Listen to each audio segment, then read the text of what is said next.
Hello and welcome to the Writing Community Chat Show.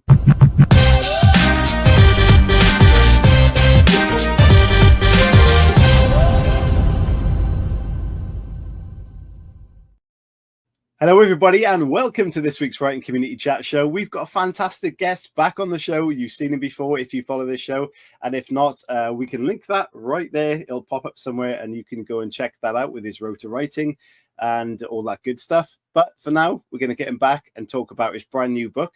And we're going to really enjoy that conversation because we really enjoyed it last time and there was so much still to unpack. So you're in for a good show. How are you doing, Chris Hooley? How's your week been? Yeah, really good so far, Chris. How's things been with you? It's been one of those weeks where, you know, I really need a drink at the end of it. But I gave blood today for the first time and specifically asked them, would I be okay to drink? And they said, well, not many. Take it easy and drink water in between. So just taking it slow. But yeah, it's one of those weeks where a drink is required at the end of it. Nice. Giving blood. What a noble thing to do, my friend.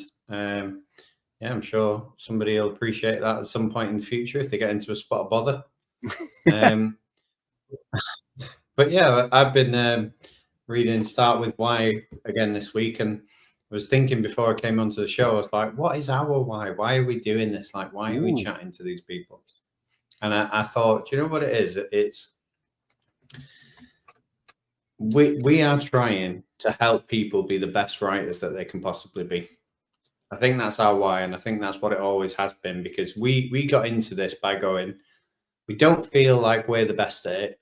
We want to learn a little bit more. Who can we speak to? Who's going to help us? Who's going to teach us some tips and some things? And now we've got over 350 shows, and we've had some really good conversations about writing. And tonight's guest he literally blew my mind last time, and I'm so glad that he's coming back on, because his process, everything that he talked about, his level of detail that he goes into is just perfect advice. And again, if we go back to our why are we doing this? To help people get better, to help people improve. Tonight's guest is definitely that type of person. Absolutely, and well said. Yeah, I agree. It was a very good interview. So please do go and check that out if you haven't seen it. And this brand new book that he's got went straight into #1 in the Amazon ghostly thrillers charts, straight in there. So you're in for a good read if you go and pick this up tonight. And we will leave a link to that book in the description after the show. So if you haven't yet got it, please do go and get it. But yeah, so Chris, reading those sorts of books, have you got any inspiration or tips from those books? I've got loads of tips, but this is the best one. So it says to find your why. If you don't know what your why is, he was talking about how he was struggling to run a business. He was struggling to get up in the morning. And he says this tip. So he says to ask a best friend questions about why they are your best friend. And he said, and they won't be able to answer it, and it'd be really frustrating for them. And they'll be digging deep, and at some point in the conversation, if you just let them keep trying to answer, they will say the thing that is the reason they are your best friend, and that's your why. So wow. For him, it was that he was inspiring and he was good to be around, and that was the reason why they were friends. And then he was like, that's my reason why, because I want to inspire people. Yes. And he went from there, and obviously his whole business has taken off as a result of that, and that's what he's doing in the field. He's just trying to inspire people. So maybe try that. He says, don't do it with a partner because they're too close. Don't do it with a family member because they're too close. But do it with a best friend and just keep probing until your why materializes. So yeah, that's my tip. And hopefully there is a why. Otherwise, it would be a bit awkward. Yeah. Well, hello to everyone in the chat. Anna, she says she definitely needs a few drinks after this week too. So we are here for that venting too. So if you need a vent, please offload. But of course, we're here to chat to our guests. So without further ado, let me introduce our guest, and then we can get stuck into a brilliant conversation about all things writing and ghostly and all of those things. So if you have questions for tonight's guest, get them in throughout the show. Enjoy the conversation and getting engaged in the chat with the other people that are watching too, because you can make good friends with the people in the chat, and there have been many of those become friends because of that. So Tonight's guest is no stranger to the show. In fact, we've had the honor of speaking with him before, as Chris mentioned, about his incredible writing journey, from being trusted by the Bram Stoker family to write Dracula, to penning some of the most gripping thrillers and horror series of our time. He's a master of suspense, a storyteller who never fails to keep readers up at night. And he's just released his brand new ghost thriller that's already #1 on Amazon, Something I Keep Upstairs, that way, inspired by a real-life haunting on Wood Island. And one of the reviewers said, "Ooh, this book is all things creepy and scary and things that go bump in the night. It's got proper old school horror, an old school horror feel to it, and it reminds me of a lot of the books I read back in the 80s when I was a teenager. So prepare to become a teenager again when you read it. And in the meantime, let's welcome the incredible JD Barker back to the show. Hello, JD. Hey, how you guys doing? We're doing very well. Here, I feel like a slacker. You give blood and then you start drinking. Like that's hardcore. I can't do that. And like all I've got here is some water. It's Friday. I feel I was in New York about a week and a half ago doing some interviews, and I did one on Sirius XM, the satellite radio station. And he had asked me earlier what my favorite drink was, and like I always order a white Russian when I go out somewhere. I've got no idea what's in it or how to make it, which is probably a good thing because I don't want to be able to make it at home. But it's got some pretty strong alcohol in it, and it's basically tastes like adult chocolate milk, so you don't really tell that you can't tell it's got alcohol. But I did this interview on Sirius XM, and when I showed up, he had all the ingredients and he made white Russians for us live on the air. And wow. I tend to drink a lot while I'm talking, just in general. I've got a cup of water in front of me and I'm just constantly hitting that water. There was no water in this studio. There was nothing but the white Russian. So an hour of doing an interview, drinking white Russians. I guess he was onto something because he definitely gets his guests talking. And now you got me thinking about this whole why thing. I think I read once that you're supposed to surround yourself with like 5 people that inspire you, like at any given time, and then you're going to take something away from those 5 people. That's kind of what I've been kind of chasing, I guess, over the last couple of years since I heard that. But you are kind of made up of the people that you hang out with. Yeah, absolutely, I agree with that. And wow, it's an interesting way to get people talking on the show as well, because I think people who might tense up a little bit on camera and maybe reserve a few things, once they're loosened up a bit in that sense, then potentially that's a good show to tune into. Yeah, especially when you got them live. yeah, you can't edit that. Nope. Yeah, so JD, how are things with you at the moment? And the book release has just happened. So what's that been like for you the past couple of days? Yeah, it's been fun. We did the book release on Tuesday, and we actually had the release party on the island in the haunted house, where the book takes place. So we had everybody meet us at the docks. I had ferries running everybody back and forth, and we had roughly about 100 people or so at this book signing and book launch. And for me, it was great because I'm on book. It's funny because I'm going to backtrack a little bit here, but I had to write a speech for this thing. And when I sat down in the morning, I wrote that I had 12 books out. And then I figured, well, I better check Wikipedia. So I checked Wikipedia, and it turns out I've got 18 books out. So I was like totally wrong. But like out of all those books, I've never done a book launch. I've never had any kind of party to celebrate. The book just kind of comes out. I do a couple interviews that day and, move on with my life. So it was really cool to have a bunch of people gathered to, have the book come out that day. And my wife and daughter were there. My sister flew in. So I had a bunch of friends and family around. It was just fun to celebrate that. My daughter is 7 and she signed every book right along with me, which was really cool. Wow. So it's priceless experience. Yeah, it sounds incredible. And, not to have done a book launch before and then to take it to that extent where you go and visit the location, you get people over there. What was the vibe like generally? Were people excited to go to that location, or were they a bit kind of timid about the whole thing? Yeah, well, probably about a quarter of the people that we invited were press and, influencers and people like that had already read the book. They had gotten advanced copies of it. And the cool thing about it is, you're going to an island, a private island, which is, pretty cool by itself. Then it's a haunted house on the private island. But the people who run the house, they're turning it into a museum. It's going to open as a museum this year. And they decorated the interior to match my book. Because like I was writing the book while they were doing the renovation, and it all kind of fell together. And like, we have to buy furniture. We might as well match the book because that's what people are coming here to look for. So when you walk through the house now, it feels very much like you are standing in the middle of the story. And for me, it was a surreal experience just because I wrote it. Now all of a sudden I'm in the rooms that I wrote about. But just seeing the expressions on people's faces as they step into these different rooms, and tidbits of the story start coming back to them, and everybody's searching for the basement and all these things. We had a couple paranormal investigators out there too. I haven't touched base with them, so I don't know if they found anything. But it was a good time. Yeah, I imagine that is an incredible thing to experience as a writer, and to go in there and see that for yourself. Was it kind of a strange experience, in that knowing that you'd written that and then you could see it almost visually? I imagine that's something a lot of writers would love to see. Yeah, I mean, because I've been in and out of that house a bunch of times. The first time I saw it, they had literally taken it down to the studs to put it back together again.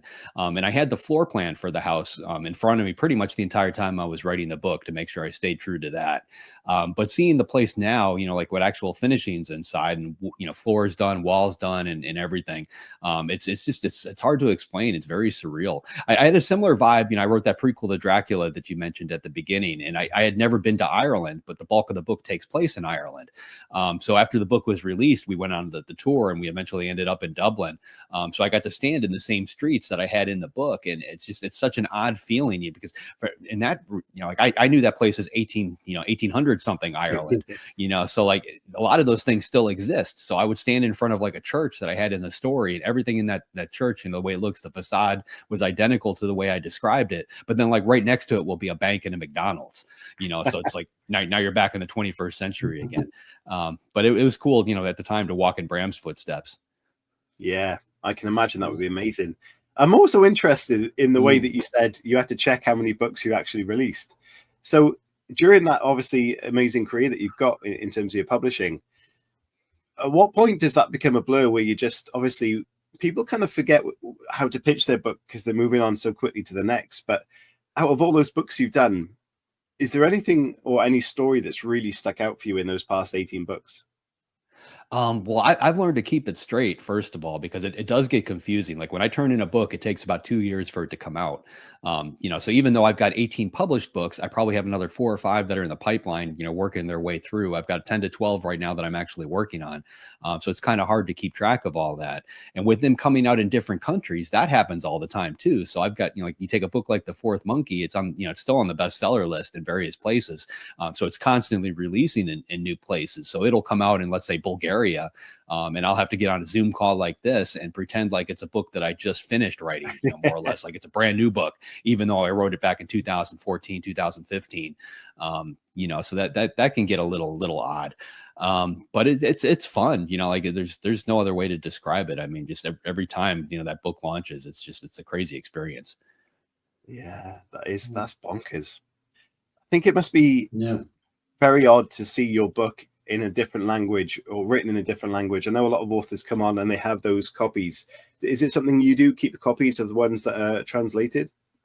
Yeah, I mean, all the ones basically on the shelves behind us, that's the translated copies of everything. I'm in 150 different countries, so I get a lot of them. What gets me is every time they do a printing, they send me a full case of the book. And like it's for, like, I want one, like it's cool to have one copy of the book in Russian or whatever language, but like I don't need 12 every single time they do a reprint. And I can't bring myself to throw away books. So I bring them to like the local libraries. They use them for their their language studies. And things like that. But I try to give them away as much as I can. A lot of times I get them and I'm not even sure what book it is, because like the cover is different, so I got to try and find some keyword that, tells me what the story is or who the character is and kind of remind me. But yeah, it's cool. It's one of the most fascinating things I think about that process is the fact that they change the covers and then you receive those covers. I mean, do you think that they should stick with it, or do you think it's okay to change them up for different audiences? Well, initially I kind of fought that. I wanted to have like the same cover on the book everywhere in the world. But as the book started rolling out, I realized that what's trending, like in the US is very different from what's trending in Italy or in Spain or in, Mexico. Like every place has their own, it could be a color scheme. It could be a certain font, something that at that moment is hitting and you want to take advantage of that. So initially I pushed back on all the cover designs and, I thought them on it, made sure my name was the right size, and I liked this and I didn't like this, change this, that kind of stuff. But ultimately, I just decided, like, they know their local market, they know what they're doing. You got to let them control all of that. So it kind of depends on the book. So like the ones that come out here in the States, like something I keep upstairs, I commissioned that cover. I had an artist create it. I was very hands-on with the entire thing. But it pretty much ends in, here in the States, in the English speaking countries. Yeah. Amazing. Chris, you want to jump in there? Because I've just been chatting away.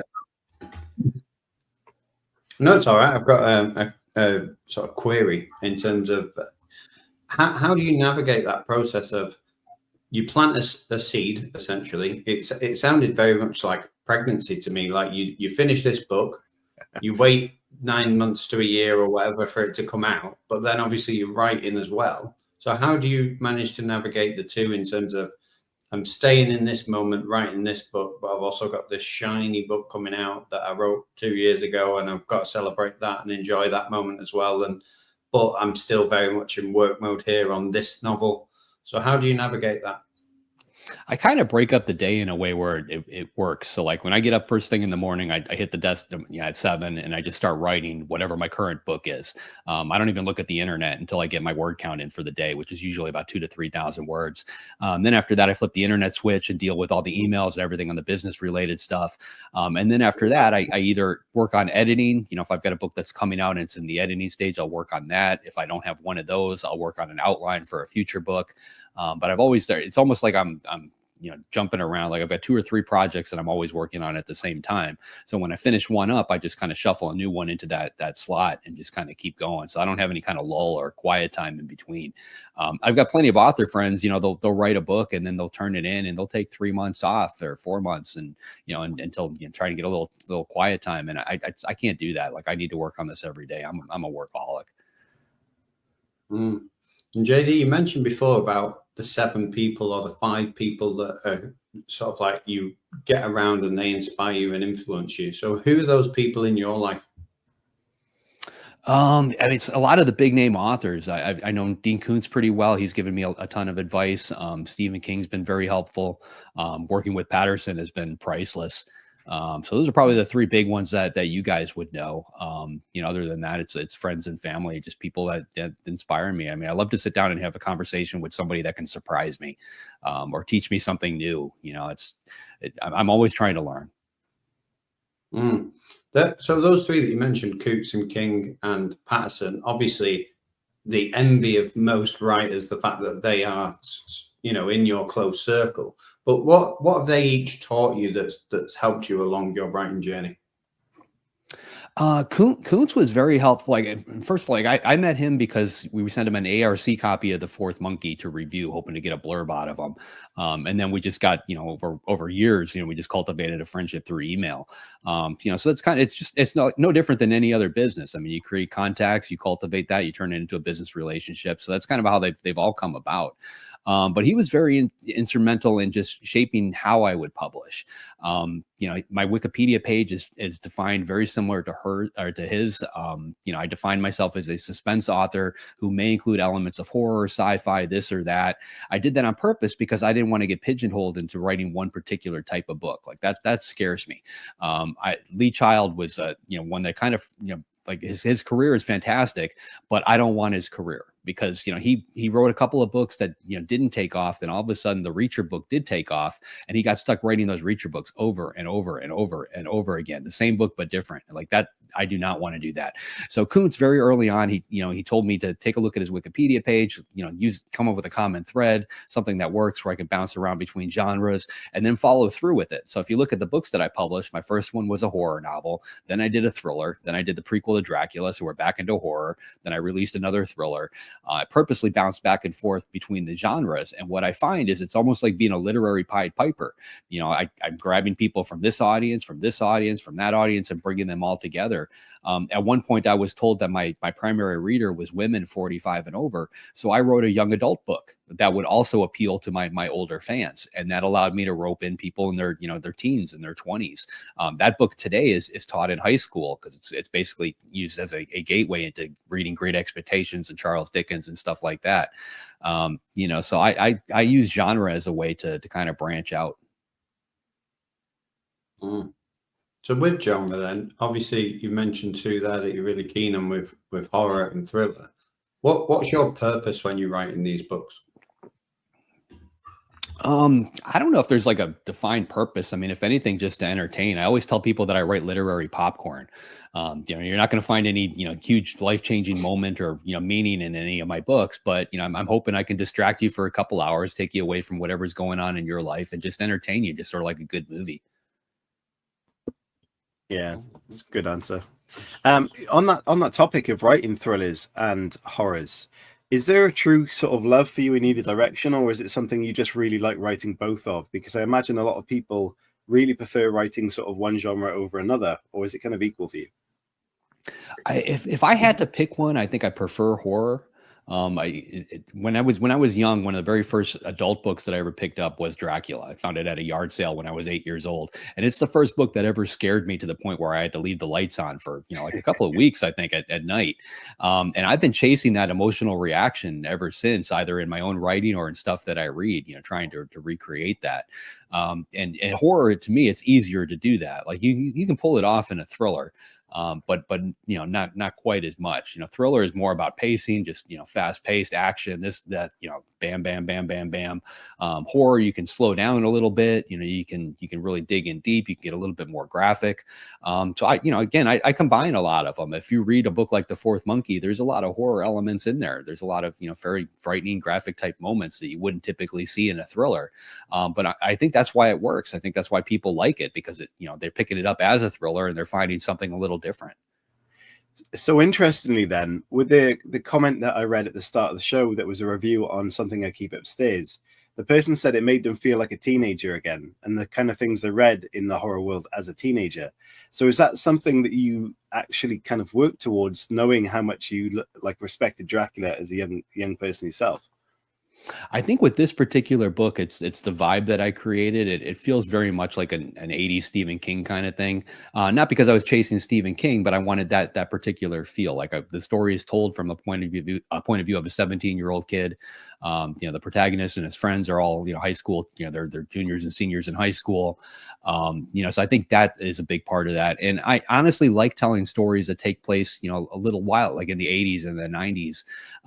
Especially with horror, it's more fun. There were no cell phones. It's easier to create isolation, which just makes things a little bit more spooky. It's a lot tougher to do that in today's world. You can't disappear in today's world. Yeah. I mean, that is a thing we were blessed with when we were younger. The ability to just go out, in the middle of the day and come back when the street lights came on, and there was no connection or contact. So the risk factor seems higher, but also at the same time, we all felt safer. I think it was bizarre timings. We're all still alive, right? Yeah. So JD, with horror then being so universal, obviously you've mentioned about your fan base at one point was 45-year-old women. Then you moved to teenagers. Obviously, Something I Keep Upstairs has a teenage protagonist as well. So what is it about horror that you think is universal, and how do you write that into fiction? Well, I think again, it's that emotional reaction. You're chasing an emotional extreme. And you could do the same thing with a romance novel or a fantasy novel. It's all about hitting that that reaction. Personally, I like to scare people, but sometimes people like to laugh. I couldn't write comedy to save my life. Comedians to me have one of the hardest jobs on the planet. But people go to them, people read them just because of that. They make them laugh at a time where they may not feel like laughing. I tend to scare people when they want to forget whatever else is going on in their life. And life today can be pretty scary. So it's not that easy to frighten somebody in today's world. So with that in mind, it not being easy to scare people, how are you doing it? Are you getting advice from, like you said, the 7 people in and around you? Obviously, some of them are some of the greatest horror writers, in my opinion, anyway, that have lived. So what's that process like? Does it have to scare you on the page before it scares somebody else, or? Typically it does. Like when I was writing this book took me about 4 years to write, and I can typically write a book in 3 to 4 months. I kept putting it aside, for a lot of reasons. I would write something that just kind of freaked me out, and I wanted to think about it a little bit before I went on. A lot of it is real. It's based on a real place. There's real history there. So I would stumble into something in my research that I wanted to include. So I put the book aside for a little while to figure out how to make that happen. But typically what I find really scares people is if you can come up with a premise that seems like it could happen today, like something that feels like you could turn on the news and it is there, it's going on right now. One of my favorite movies is a movie called Reign of Fire with Matthew McConaughey. I don't know if you remember this one. It takes place in London, and they're digging, I think, a subway tunnel, and they open up a cave, and a dragon flies out, in modern day London. And all of a sudden, there's like 2 or 3 dragons, and they completely destroy the world. They obliterate everything. But the premise of it and the way they did it seems perfectly logical. You could turn on CNN and see a dragon flying out of a hole in modern day London, and it makes sense. Much more so than like, you flip on Game of Thrones and yeah, there's dragons, but it's a fantasy world. So that's kind of how I try to approach this. I try to come up with something scary that could happen to, your next door neighbor. Yeah, I love that idea though, especially in the modern world. And do you know what's crazy is we get so many like videos that may be real, maybe fake, whatever the case may be, of things happening, and we're so dismissive these days just to like, it's just another video. But we could literally be watching a dragon fly around, just assume it's AI these days, and not really take it for granted as a real thing. Yeah, and it's getting trickier. Like I've got a podcast called Writers Inc., and one of the things that we talked about this week is the BBC just released a writing like teaching course with Agatha Christie. So it's a full on deep fake of Agatha Christie live video, giving you writing tips. And they pieced this together, through AI, through stuff that she left behind, through other things that she wrote. But you don't know what's real and what's fake anymore. So yeah, so if somebody were to send me a video right now, if I opened up TikTok and I saw a dragon flying around, the Washington Monument here in the States, I would probably be dismissive of it because you don't know what's real and what's not. And, unless it happens right outside your window. And even that, it's funny because I remember when like 9/11 happened. I was working for a brokerage firm at the time, and we had CNBC on live and on the air. And their studio is fairly close, so they walked outside with cameras, and there were people standing in the street holding up their cell phones, taking video of like the towers coming down.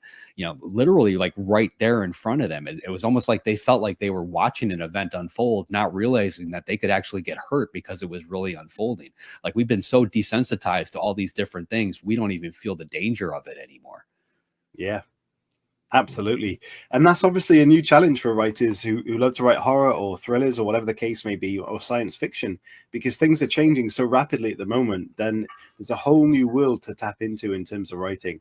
Like Black Mirror, for example, have really lent into that over the past few years and with a new series. So is that something that you are going to consider in your future books at the moment? Is that bringing that new technology in, or like in regards to something I keep upstairs, are you kind of hoping to keep things back when the times were less technological and a bit more simple?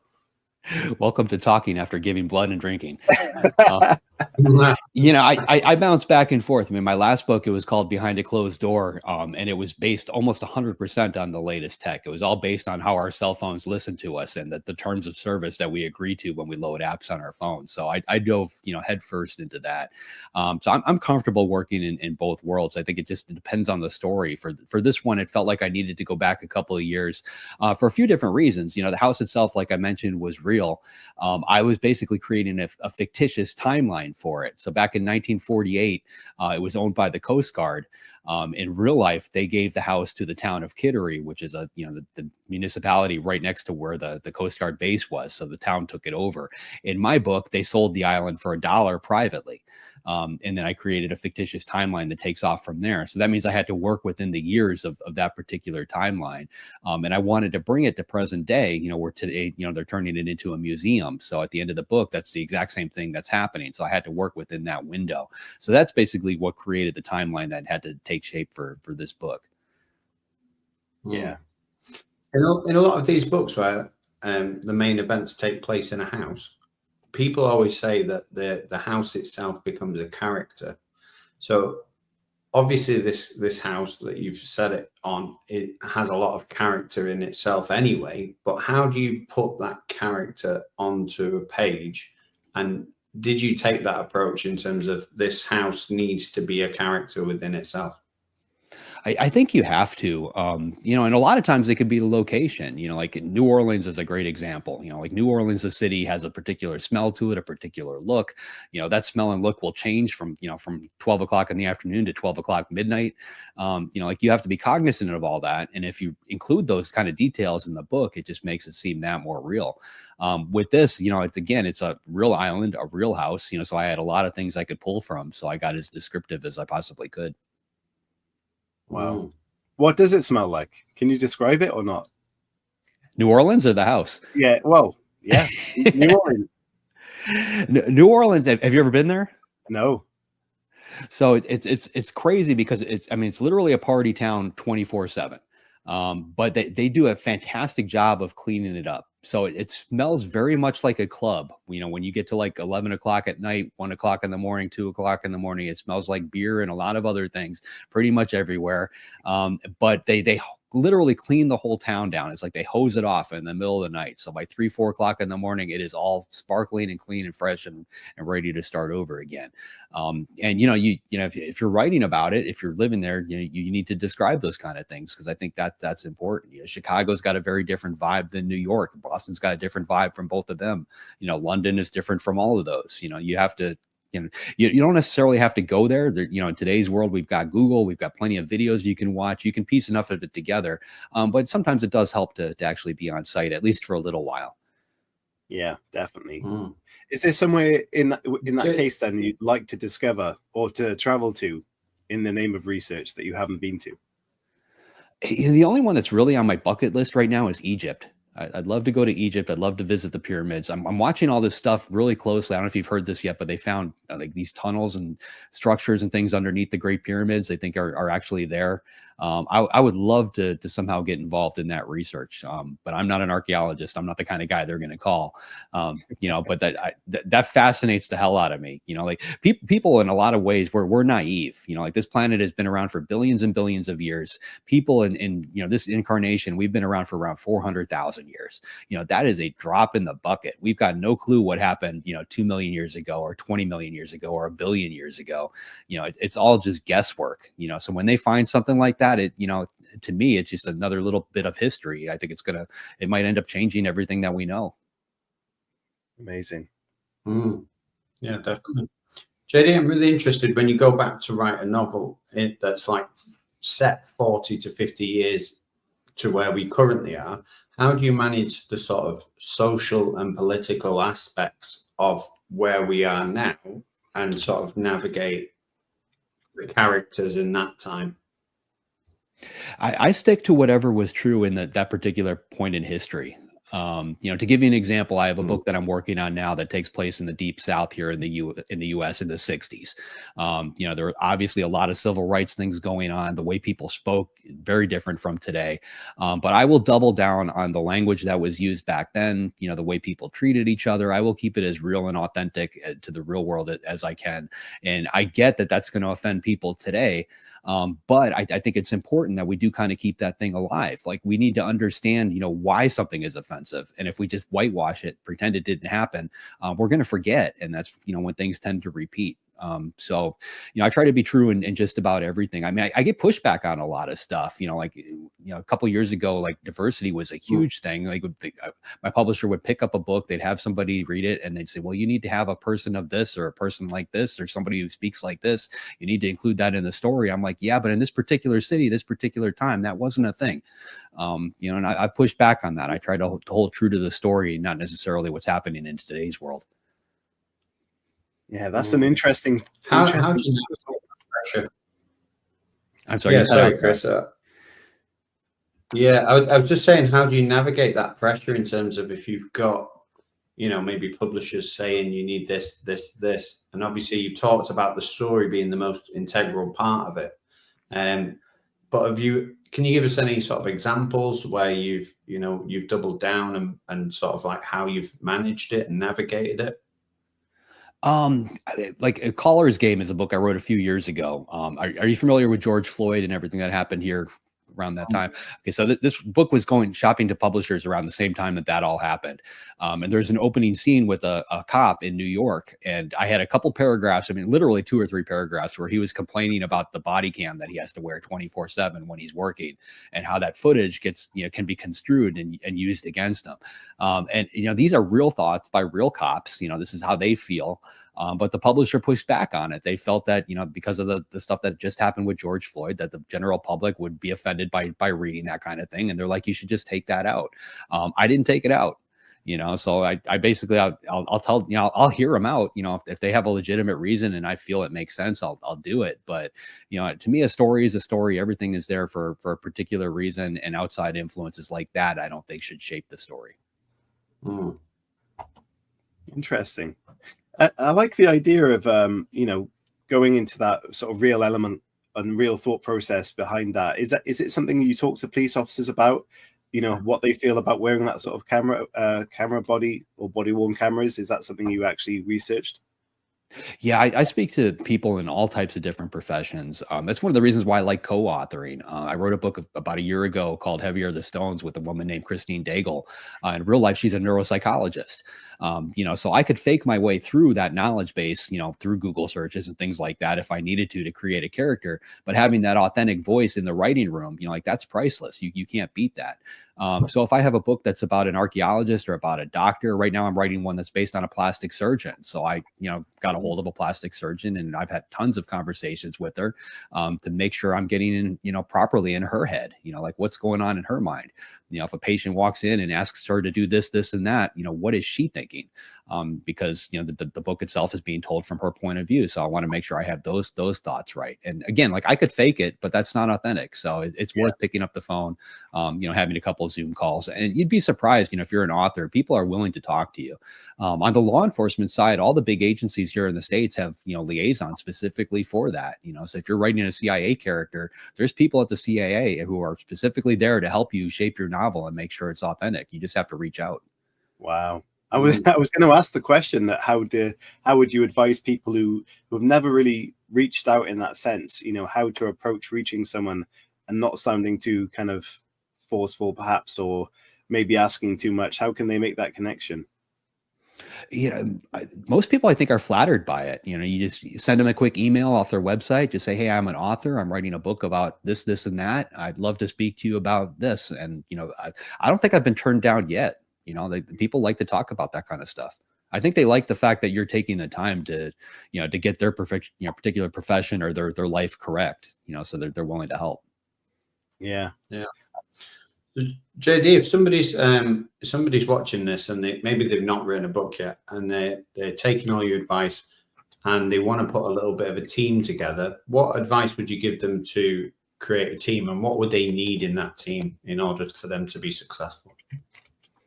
Well, there's a lot of stuff that needs to happen to write a book. So typically I work with a lot of, I used to mentor a lot of writers. Now I'm working with a lot of co-authors, but I basically teach them a process that I've learned over years and years. I typically start by creating the title, the tagline, and the back of book blurb, so that one paragraph that the book is about. I think it's important to get 200 words, very concise, of what this story is going to be about. And I keep that in front of me the entire time I'm writing. From there, I start shaping the outline, and I put the outline together. And I think once you have that, then you create your characters, and then you can kind of figure out what you actually need in order to fill that. Okay, I've got an airline pilot. I need to find an airline pilot. I've got a taxi driver, an Uber driver. A taxi driver and Uber driver are two very different people. When you talk to them, figure out who your characters are, and then, try to find a real life counterpart. It's a good process. I mean, one thing that people might struggle with is that character identity. Like you mentioned, taxi driver, Uber driver, very different people. Have you got a process where some people do research them or interview them? How do you kind of approach your character building? They all kind of come together in different ways. So let's say I need a taxi driver, and it could be a throwaway scene. They might only be in there for a page or two. But I'll figure out every aspect I need to about them to make them come across as a real person. So I need to know their age. I need to know their name. If I know their name, most of the time I know where they're from. And a lot of times those things play into each other. So, I'll tell myself, okay, my taxi driver is a 42-year-old male from Pakistan. So I will figure out 42 years ago what a popular Pakistan name was for a male, and I'll use that as the basis. I'll find out where that person was from in Pakistan. Is there a certain dialogue or dialect? How does that translate to somebody who's now speaking English? Their English is broken, but it's going to be broken in a certain way. So I just start to piece all these different things together. And you can create somebody 100% fictitious like that. Or you could just hop in a taxi cab and you can tell yourself, I'm going to base this character on this guy who's sitting in front of me right now. And you can use that. And I've gone both routes. I've often told people, if you want to do something quick and dirty, just pick an actor or an actress, for each of your characters. If you take somebody like Ben Affleck, you've got mannerisms, you've got speaking patterns, you've got, everything you need to shape a well-rounded person. And that character may evolve into somebody totally different as you're writing, but it gives you a good jumping off point. And I think if you don't do that, you end up with 5 or 6 characters that all sound and look and act exactly the same because they're you. It's your thoughts and your motivations and everything coming across on the page. If you do it right, and you've got 5 different characters and you ask all 5 of them to do the same thing, they should all give you different answers, as to how they're going to approach it. No different than if you were to ask 5 total strangers how to do something. Everybody's going to have their own opinion, their own way of handling something. Your characters really shouldn't be any different. Yeah. But perhaps don't base your character on Robert De Niro's Taxi Driver. Probably not. No. More current, I think. Yeah, brilliant. So it's something I keep upstairs then. I mean, there might be people that haven't actually looked into this yet. So could you give us your pitch? And obviously you mentioned you wrote a whole speech about it, but what is your kind of go-to pitch when someone asks you, what is this book about? Well, I knew I wanted to write a haunted house book, but I could not do the same story that everybody else does. A family moves into this house, they discover that something happened there, then something happens to them, then something else happens, then something big happens, and they unravel the whole thing. Like, we've seen that same movie, read that same book over and over and over again. So the premise of my book is very different. So let me ask you guys a question. If you're 17 years old and you find out that your grandmother just passed away and she just left you a house on a private island, what are you going to do with that house? I'm moving in. You're moving in and you're going to probably turn it into a party house for you and your friends, right? Because at 17, that's what you do. So that's what my main character does. He inherits this house. It becomes a place where him and his friends can hang out away from the parents, away from the police, and kind of enjoy their last summer together before they head off to college. But partying after a little while gets old, and then somebody raises their hand and say, hey, what would it take to turn this into a haunted house? It's a perfectly normal house. What would it take to flip that switch? So they start exactly where you would expect. They tell a couple of scary stories. And then at one point, somebody brings a Ouija board. But the tagline for the book is, for a haunted house to be born, somebody has to die. So where they're going as a reader, but the story is, it's all about the journey. Yeah, it's a great pitch. So without any spoilers then, was there a scene in the book that creeped you out more than any other when you were writing it? A couple of the things that I heard from real people. So the house itself was used as a Coast Guard life-saving station. And if you go in there in real life, there, on the second floor, there's a hallway that's filled with lockers. And off to the side, there's a giant room that used to be a bunk room. And as they were renovating this house, the construction workers said they constantly heard voices coming from that hallway up there, from the lockers, from the bunk room, always upstairs when nobody was actually upstairs. So that came into play a little bit. One of the things that I'm still researching today, back in 1972, somebody was out there picnicking on the island and they found 2 bodies buried on the beach. And there was one newspaper article that I found on it, and there's photographs and everything. You've got the local district attorney, reporter, police detective, all standing over these bodies in the photograph. They're all quoted. Their names are all there. But in today's world, nobody actually knows what happened to those 2 bodies. They were never identified. It kind of became a jurisdictional hot potato because the island is right on the border of New Hampshire and Maine.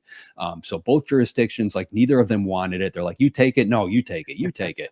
Ultimately, they decided, well, this used to be federal land. The federal government should take it. So the FBI stepped in. So as far as I know, the FBI collected those bodies and took them somewhere. but nobody has a record of it. And I've reached out to all the local law enforcement offices. Nobody's got a file on it. The local FBI office has no file on it. They don't know what happened to these bodies. They don't know what happened to the case. The cool thing is with this book coming out, I've done a ton of press. It's been on television, where, newspapers, magazines, a lot of people talking about it. The FBI has reopened that investigation. So they're at least trying to track down what happened after that particular day, to see if they can find these bodies, and most likely in today's world, if they find those skeletons, we might be able to find something out through DNA, something that wasn't available in 1972. So I'm really curious to see where that's going to play out. Yeah, that's fascinating. So it definitely is. That's exactly what I was going to say. Took the words right out of my mouth. Obviously, JD, with things that are happening in America at the moment in terms of documentation being released and people speculating on things, and then now having access to new knowledge, does that excite you as an author and a creative in terms of some of the things that you may have questioned, you may actually be able to get answers to? And is that also a good source of creativity for you, looking into those types of things? It's honestly, it's bringing back memories, because like the Trump administration just released all the paperwork surrounding the JFK assassination. And one of the papers that I wrote in my senior year of high school, I wrote a fiction story about a kid who writes his theory of how JFK died and who killed him. And in my story, his theory turns out to be true. So when that story gets out, like his teacher has it, but like the government finds out that he wrote this, and the people that actually know it's true try to come after him to try and keep him from getting that story out. So he created what he thought was a fictitious story about JFK, just something to get through English class. And it turns out he actually landed on the truth that nobody else knew at the time. So I'm kind of watching that really closely. It's always felt like something's been held back. It would be nice to know what really happened there. Trump doesn't seem to have a problem opening the vaults. I mean, we're probably going to find out if there's an Area 51 or there's not. Like he's opening every file cabinet, for better or worse. Yeah, he certainly is. I read a really interesting quote before, which was that everyone always follows the leaders, and behind that was people in America stopped wearing hats when JFK came into office because he was a leader that didn't wear a hat. So the hat industry pretty much died overnight because of the leaders. So I suppose my question is, what is your sort of fear for America with the leader that you currently have? Oh, I don't go there. I do miss fedoras, though. Now that you bring that up, I wouldn't mind fedoras coming back. I'm 54 years old at this point. I've been through so many scary things over and over again. So unless somebody hits that little red button and kind of hits reset on the entire world, we're going to come out of this. There's good and bad all the time. There's always a pendulum swinging in one direction or the other. I just live my life. I when I was younger, I would protest. I would be out there with a sign. I thought I was going to be able to change the world. Like now at 54, like I am seeing people protesting, holding up signs for the exact same things that I did when I was 17 and 18, and none of it has changed. And I'm not saying that that's not, people shouldn't get out there and do that sort of thing, but this world, for better or worse, I don't think you can change it that way. So I prefer to just be an observer. Yeah, definitely. Yeah. And with your stories then, like, are you ever trying to keep your finger on the pulse in terms of going, oh, this, or is it just a case of whatever comes to you, it's like, oh, this is the next story? Yeah, that's kind of it. Like if it makes sense for the story, I'll throw it in there. I tend to stay away from current events, including them in the stories unless it's really necessary. Like I'm just thinking it through. Like I don't think I have a single book where I mention COVID. Even though I had books coming out during that period. And honestly, to me, like when I pick up a book now, like I just read one that was, came out during that time frame, and everybody's wearing masks and they're social distancing and doing all those things. Like I get PTSD, just reading that stuff. Like I don't want to go back to it, and I probably won't finish that book just because it's in there. Not because it's not a good story. It's a fantastic story, but I don't want to have to keep reliving that stuff. So again, like I mentioned earlier, I tried to write literary popcorn. I want to take people away from the world, not immerse them in it. If somebody wants that particular feeling, they can throw on the news and get it some other way. Yeah, that's exactly what you're doing, and that's what you need to keep doing, is getting that escapism for everybody else, even if that means throwing them into a very scary world. So what we want you guys to do, the people that are watching, send some questions in for JD, and we'll ask them. We'll put them up on screen if they're decent, and we'll ask some questions, and that's your chance to get some get some answers that you want. But again, having written horror stories, working with Dracula's story and writing this story, is ghosts something you believe in, or are ghosts? I'm smart enough to understand there's a lot I don't understand. The only paranormal experience I've ever had, and this is going to sound really silly, have you ever heard of the Stanley Hotel? Yes.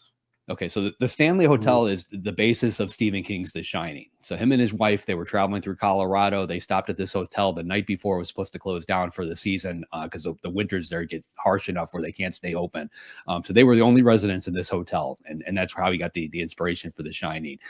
In today's world, you can still stay at the Stanley, and we were out there for a horror writers retreat, my wife and I and a bunch of other people. Josh Mallerman was there, a guy named Dallas Mayer. He wrote under Jack Ketchum. We tried everything we could to scare something up, make something happen. We were down in the basement at midnight reading scary stories to each other. Nothing happened the whole time we were there. Then the final morning, my wife and I wake up. It's like maybe 9 o'clock in the morning. We're laying on the bed waiting, trying to figure out what we're going to do for the day. All of a sudden, the bed just starts shaking for like no reason whatsoever. It felt like somebody just grabbed it and was just like literally just rattling the whole frame. It went on for about 30 seconds, and we're like hanging over the sides, looking underneath. We're looking behind it, trying to figure out what's doing this, because there was no noise involved. There's nothing mechanical. We weren't near the elevator or anything that could actually do it. And it stopped as quickly as it started. So we went downstairs and we told the manager, and he's like, "Oh yeah, the bed in that room does that sometimes." So like that was his explanation. So that's the closest thing to a paranormal experience I've ever had. Wow. But like when I was studying this house, like I kept stumbling into all these different things. I mean, we had mentioned the construction workers. People have seen, like a little girl running on the beach, and like there's no reason for it because it's a deserted island. Nobody's out there. Lights coming on and off in the house, even though the house has no electricity. Lots of stuff like that. I mean, I found stories dating back 400 years. At one point, even before the house was there, the island was used as a quarantine zone for yellow fever in the Portsmouth area. So if you had yellow fever, they sent you out to that island, and most of those people did not come back.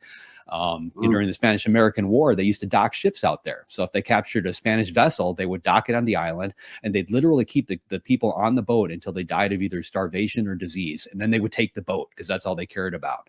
The bodies, they just threw them overboard and they fed the sharks because the waters there are filled with great whites. The water's a little warmer, so the fish come in and the seals come in and the sharks come in behind them. So what I kind of stumbled into, and in talking to some of the paranormal investigators, a lot of people have died in and around that island. And a lot of the people that do research this, they feel that life is like a form of energy. Energy doesn't go away, it just dissipates. It moves from point A to point B. So what happens when a lot of that energy gets concentrated in one place? They see an island like this almost like a battery, where all these people, died. That energy basically got stuck on that island, and they think that's why people feel certain things when they go out there. So we'll see. I think it's just one of those things. Sooner or later, we're going to figure it out. Just like we'll figure out what's underneath the pyramids. It might be 100 years from now. My daughter's 7. She might be writing a history book about it when she's 70. And I think at some point we'll figure out what ghosts are, and where all this stuff comes from. Fascinating. I love all this talk. The sound of a writer's retreat at the Stanley Hotel doing a midnight Ouija board. Oh my God. That's like my dream. I need to get on that. That was fun. Yeah. Amazing. Okay. Halo's got a question. Again, guys, send them in if you've got them. Favorite genre blend? I'm not sure if that means writing or reading. Yeah, I mean, from my standpoint, I keep suspense at the core. So basically, every book is a thriller. In this case, I incorporated a lot of horror elements to it. On the cover, we actually called it a chiller, instead of calling it a thriller, which is a term I stole from Peter Straub. He did that years ago. That's probably my favorite. Thrillers with a little bit of horror. I just wrote a novel to reboot the Flatliners franchise. So that's kind of taken 3. We've got science fiction, we've got thriller, and we've got horror all mixed together there. So I'll blend pretty much anything if it's interesting. Yeah. So JD, with all the obviously author friends you've got, and you talked about Malman being there, and obviously King, if you had to entrust one of those authors to take on a sequel to one of your books, who would it be? And if you had to take on a sequel to one of their books, who would it be, and what book would you pick? I've written so much with Patterson. I think I would trust him with pretty much any of them. He doesn't get enough credit. He can write in any genre. The guy is extremely creative, very fast and prolific. So I think I would trust him with just about anyone. I've gone back and forth with probably all of them at this point. One of the reasons why a lot of these authors talk to me at the get-go is because I have co-authored with so many different people and worked as a ghostwriter. A lot of big name authors, they do get pigeonholed in a particular book, and they like the idea of being able to break out. And if they bring somebody like me in as a co-author, you take somebody like Dan Brown, like he's got all these Robert Langdon novels. He has to write another Robert Langdon novel. He doesn't have a choice. There are literally hundreds of millions of dollars riding on that book coming out, but he may have a totally different book in his head they would like to get out. He can't do that on his own, but if he brings in somebody like me as a co-author, now people expect it to be a little bit different, so they can get away with that. So I think that's why a lot of these bigger names like to talk to me about this sort of thing. I'm sure sooner or later you're going to see a couple of these collaborations come out, only because I do talk to these guys about it all the time, and either they're going to get a restraining order or they're going to agree to do it at some point. But we have some fun talks about it. Yeah. I got a question based on that then. Being a co-author from the perspective as an author, what's the best and what's the worst thing about co-authoring a book? Well, I think it's important to figure out everybody's strengths and weaknesses straight off the bat and just kind of divide and conquer. I don't know if I mentioned this last time, but the easiest analogy I can come up with, it's like having two cooks in the kitchen making breakfast. If you got two people trying to make eggs at the same time, you stumble over each other and it doesn't work. But if one person makes eggs while the other one's making bacon, everything comes out okay. Co-authoring a book is no different. You can't really do the same thing. That being said, every co-author is different. Like when I work with Patterson, like we can bounce chapter back and forth, chapter by chapter. We can write the exact same characters and we can make it work. And I've worked with other authors where they have to write particular characters in the book. I have to write other characters in the book in order to keep the dialogue sounding consistent. But somebody like Patterson, he can write any of them and he can make it work. So it comes down to the talent and the experience of the person you're dealing with. Amazing. Is there anything that you've really taken that's kind of benefited your own writing career from working as a pair, that's changed your writing process maybe? Patterson's changed my writing a ton. At this point, if I write a sentence for anything, I can hear him standing behind me, chatting away. Because when I send him pages, he calls and tells me everything I did wrong. And he's usually right. I get past that little, pushback of not wanting to listen to him, and I actually pay attention to what he's saying. And he's usually right about every one of his points. And I've learned over time to take that in. I mean, there's a reason this guy's the #1, bestseller in the world. He knows what he's doing. And when you've got his ear or vice versa, it's worth taking that advice. Brilliant. So from your perspective, working with him, and obviously you just mentioned him being #1 in the world, what do you think he does that other people don't do? A big part of it's marketing. Like he started, his life as a marketing person. He was in advertising in New York. He created the Toys R Us theme song, and I want to be a Toys R Us kid, like back in the day. And he would write books on the side. But in today's world, he takes that same marketing knowledge and he puts it behind every one of his titles. And like, even when we've got a co-authored title coming out, he's got commercials that he's creating. He's hands-on with every Facebook ad, every Amazon ad. He monitors all of that stuff. He uses focus groups for the covers, focus groups for the titles. Everything is done from a business standpoint, not necessarily from the, precious writer, don't change any of my words point, which is where a lot of authors come from. He knows at the end he's selling a widget and he's got to, put it out there in the best possible way. So that's the kind of takeaways I've gotten from it. I think in this world, you have to write a 5-star book. I think that's a given if you want to succeed at all.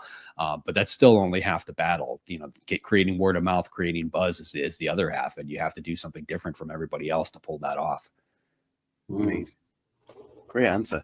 I'm going to squeeze 2 questions in from the chat minute, and then Chris you can finish this off because we're nearly at the hour mark. Again, an interview with you, JD, is like a 5-minute conversation every time. It's amazing. Halo says, who would win in a battle to the death? A freshly made zombie, an ancient vampire, or morally conflicted werewolf? I have no idea. I would probably put my money on, because see, if you break this down, you've got the zombie who's just hard to kill. You've got the vampire who's been around forever, so they're super smart, and then you've got the werewolf who probably has the strength and they're robust enough to handle themselves in a fight. I think the vampire would probably outsmart them in the end. I agree. But I don't want to go all Edward Cullen on you. But thanks for that, Halo. And Anna, thank you. She says, favorite Patterson book that you guys didn't collaborate on? Ooh, one of my favorite other co-authors of his is a guy named David Ellis, who's actually a practicing attorney, but he writes some of my favorite Patterson books. I read every one of those. Patterson puts out a lot of books, so I have to be picky and choosy as far as what I read. Along Came a Spider is still probably one of my favorites. So I've read that one a bunch of different times. You know, that's the one that launched his career. So if you're going to start somewhere, that's probably a good place. Nice. Brilliant. Yeah, JD, again, always, it's been an absolute pleasure chatting to you. I know, obviously, you're very prolific, so I have no doubt that we'll chat to you again at some point. But it's been an absolute honor chatting to you again, so thank you very much. Oh, absolutely. Thanks for having me. Everybody, go and pick up Something I Keep Upstairs. Is it available anywhere else than Amazon? Is it in local stores? Where can they get it from, JD? Yeah, at this point, it's everywhere. Everywhere. Go find it anywhere and pick it up. Anywhere. And yeah, please do get stuck into that. And thank you very much for sharing your story with us again, JD. Like I said earlier, guys, we have his whole road to writing, his introduction to his career, all that good stuff in our first interview. So please do check that out and have a great weekend. That's all that's been left to be said. So thank you for tuning in, and we'll see you all very soon. Bye-bye, everybody.